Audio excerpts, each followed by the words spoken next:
In the last video, we learned about z-scores.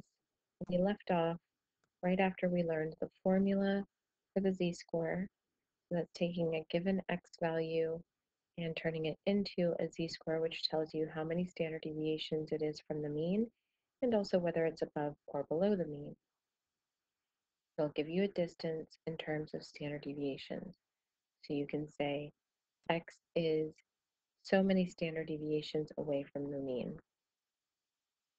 We also talked about how to convert the other way around if you know the z-score, but you want to track back to a specific x value. We inverted the formula, solving for x, to arrive at this version of the z-score formula solved for x. Okay, so we're going to do some examples.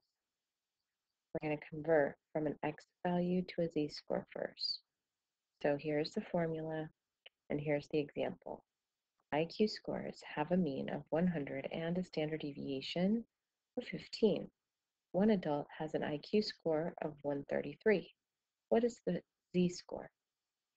So we take this formula, we replace the x with the one value we know, 133, subtract from the mean, divide that by the standard deviation of 15, and arrive at 2.20. Notice that the round-off rule for z-scores is 2 decimal places.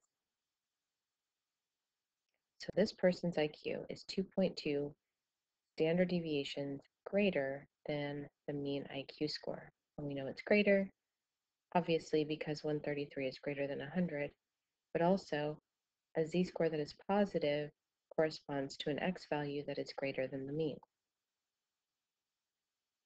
Let's go the other way around. Let's go from a z-score converted to an x value.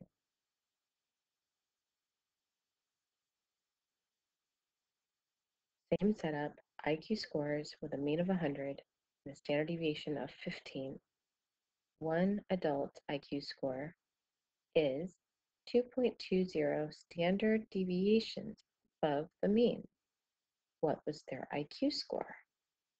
So this is telling us that whatever their IQ score was, it was greater than the mean because this is a positive, well, it's saying above the mean here. So we know that's a positive z-score.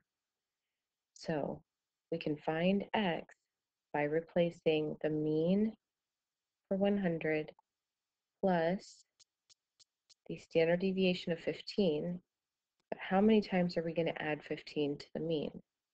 How many standard deviations are we going to walk away from the mean to get to this x value? The answer is z-score times.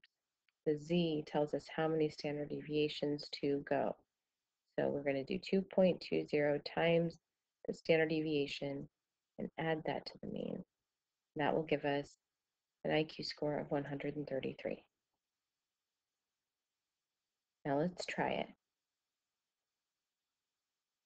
Same setup, IQ scores, mean of 100, standard deviation of 15. One adult has an IQ score of 65. Pause the video and try it.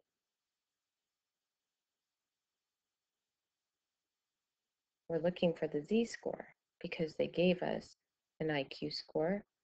So what we want to know is where this IQ score lies relative to its mean in terms of standard deviations.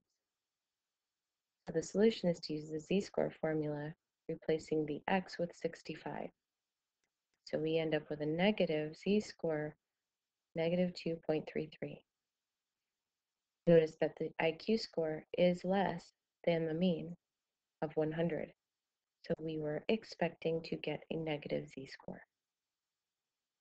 This person's IQ is 2.33 standard deviations less than the mean IQ score. Let's try another one. One adult IQ score is 1.37 standard deviations below the mean. I want you to decide if you are converting from z to x or from x to z. Which formula makes sense here? Well, we know that the location of the IQ score is 1.37 standard deviations below the mean, but we don't know what their actual IQ score was. So let's find that out by using the inverted z-score formula solved for x, replacing the z part with negative 1.37, we get an IQ score of 79.45. So this person earned a score of 79.45 on the IQ test. Now, how do we know if these answers make sense? We'll talk about that in the next video.